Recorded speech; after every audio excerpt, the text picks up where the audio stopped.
BNP চেয়ারপারসনের উপদেষ্টা ও রাজশাহী বিভাগের দায়িত্বপ্রাপ্ত নেতা বীর মুক্তিযোদ্ধা আব্দুস সালাম বলেছেন, বিগত 17 বছরে বিএনপির নেতাকর্মীরা বাসায় ঘুমাতে পারেননি।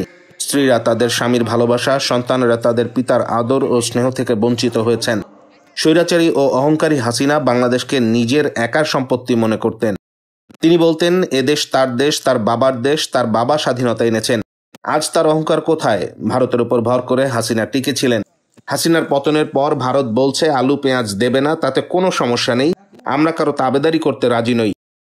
23 ডিসেম্বর দুপুরে শহরের পৌর মাল্টিল্যাটারাল উচ্চ বিদ্যালয় মাঠে জেলা বিএনপি এবং তার অধীনস্থ সকল উপজেলা, থানা, পৌর বিএনপির আয়োজনে এক মতবিনিময় সভায় তিনি এসব কথা বলেন। আব্দুস সালাম আরও বলেন, বিগত 17 বছরে আওয়ামী লীগ সন্ত্রাস, লুটপাট, নৈরাজ্য সৃষ্টি করেছে এবং জনগণের ভোটাধিকার হরণ করেছে। তাই জনগণ তাদের প্রত্যাখ্যান করে দেশ থেকে উৎখাত করেছে। আমরাও যদি একই কাজ করি তাহলে একই পরিণতি হবে। এমন কোনো কাজ করা যাবে না যাতে জনগণ বিএনপি থেকে মুখ ফিরিয়ে নেয়। ইতিমধ্যে অনেকেই চাঁদাবাজির সাথে জড়িয়ে পড়েছেন, আপনারা নিজেদের শুধরে নিন, নইলে তাদের বিরুদ্ধে ব্যবস্থা নেওয়া হবে। তিনি আরো বলেন, বেগম খালেদা জিয়া বেঁচে থাকা অবস্থায় দেখে গেছেন যে হাসিনা গণভবনের পেছন দিয়ে কিভাবে হেলিকপ্টারে পালিয়ে যান। খালেদা জিয়াকে এত নির্যাতন করার পরও তিনি দেশ ছেড়ে পালাননি। তাকে বারবার মেরে ফেলার চেষ্টা করা হয়েছিল। আওয়ামী লীগ মনে করেছিল সুষ্ঠু নির্বাচন দিলে বিএনপি ক্ষমতায় চলে আসবে এবং তারেক রহমান দেশ চালাবে। এটি হতে পারে না। কিন্তু হাসিনা জানে আজ নয়তো কাল ক্ষমতার পালাবদল হবেই। চলন্ত ট্রেনে আগুন দিয়ে বিএনপির নেতাকর্মীদের বিরুদ্ধে বিভিন্নভাবে মামলা দিয়ে হয়রানি করা হয়েছিল। বিএনপির সাথে কখনো আওয়ামী লীগকে তুলনা করবেন না। বিএনপি আর আওয়ামী লীগ এক নয়। কারণ বিএনপি সত্যের পথে আছে। পরিষ্কার বলতে চাই, এখনো অনেকে বলেন যে বিএনপি নাকি কি কি করে, এই করে ওই করে। আরে বিএনপির সাথে আওয়ামী লীগকে কখনো মিলাবেন না। বিএনপি আর আওয়ামী লীগ এক না। স্বাধীনতার পরে পল্টন ময়দানে মাওলানা ভাসানী দাঁড়িয়ে বললেন, মুজিব, তোমার লাল বাহিনী, নীল বাহিনী, তোমার ছাত্রলীগ, শ্রমিক লীগ, যুবলীগ, আওয়ামী লীগকে থামাও, এরা সব লুটপাট করে দেশ খায় ফেলতেছে। আওয়ামী লীগের নেতারা বলল যে এত কষ্ট করছে আওয়ামী লীগের নেতা কর্মীরা, নাইলে কিছু খাইলই। ওই যে বললে কিছু খাইলই, তারা দেশও খাইছে, শেখ মুজিবরাও খায় ফেলাইছে।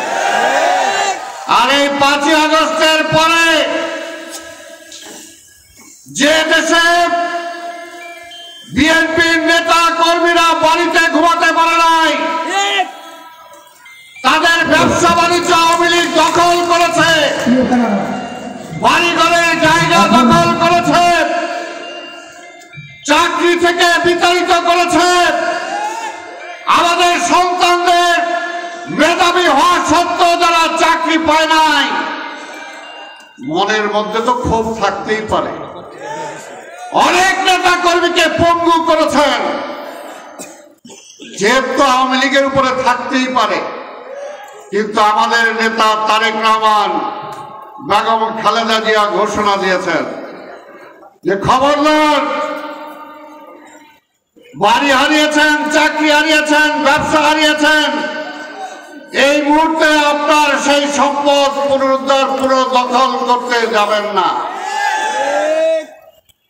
আওয়ামী লীগের নেতারাই বলেছিলেন এই রকম যদি পরিবর্তন হয় কয়েক লক্ষ লোক মারা যাবে। এইটাও ঠিক। আমার মনের মধ্যে যে ক্ষোভ ছিল, আওয়ামী লীগের বাড়িঘর সব জ্বালিয়ে দেওয়া দরকার। বিএনপির বর্ষিয়ান নেতা সালাম আরো বলেন, বিএনপি সংঘাতের রাজনীতিতে বিশ্বাসী নয়। স্বৈরাচারী হাসিনা খালেদা জিয়াকে ক্যান্টনমেন্টের বাসা থেকে বের করে দিয়েছিলেন, আর আজ জনগণ তাদের দেশ থেকে বিতাড়িত করেছে। বিডিআর বিদ্রোহের মাধ্যমে সেনাবাহিনীর ঊর্ধ্বতন কর্মকর্তাদের হত্যা করা হয়েছিল। ভারত আওয়ামী লীগ সরকারকে ক্ষমতায় বসিয়ে বাংলাদেশকে তাদের বাজার বানিয়ে রেখেছিল। গণহত্যার আসামি হাসিনাকে ভারত কিভাবে রেখেছে তার তীব্র নিন্দা জানান তিনি। সিরাজগঞ্জ জেলা বিএনপির সভাপতি রুমানা মাহমুদের সভাপতিত্বে এবং বিএনপির কেন্দ্রীয় নির্বাহী কমিটির সদস্য ও জেলা বিএনপির সাধারণ সম্পাদক মোহাম্মদ সাইদুর রহমান বাচ্চুর সঞ্চালনায় আরও বক্তব্য রাখেন বিএনপির রাজশাহী বিভাগীয় সাংগঠনিক সম্পাদক অ্যাডভোকেট শামীম শওকত, সহ সাংগঠনিক সম্পাদক আমিরুল ইসলাম খান আলিম, সহ সাংগঠনিক সম্পাদক ওবায়দুর রহমান চন্দন প্রমুখ। এ সময় উপস্থিত ছিলেন সিরাজগঞ্জ জেলা বিএনপির সিনিয়র সহ সভাপতি বীর মুক্তিযোদ্ধা আজিজুর রহমান দুলাল, মকবুল হোসেন চৌধুরী, মোহাম্মদ নাজমুল হাসান তালুকদার রানা, অমর কৃষ্ণ দাস, সাংগঠনিক সম্পাদক মির্জা মোস্তফা জামান, সিনিয়র যুগ্ম সাধারণ সম্পাদক ভিপি শামীম খান, যুগ্ম সাধারণ সম্পাদক রাশেদুল হাসান রঞ্জন, নূর কায়েম সবুজ, হারুনুর রশিদ খান হাসান, আলমগীর আলম, দপ্তর সম্পাদক তানভীর মাহমুদ পলাশ প্রমুখ।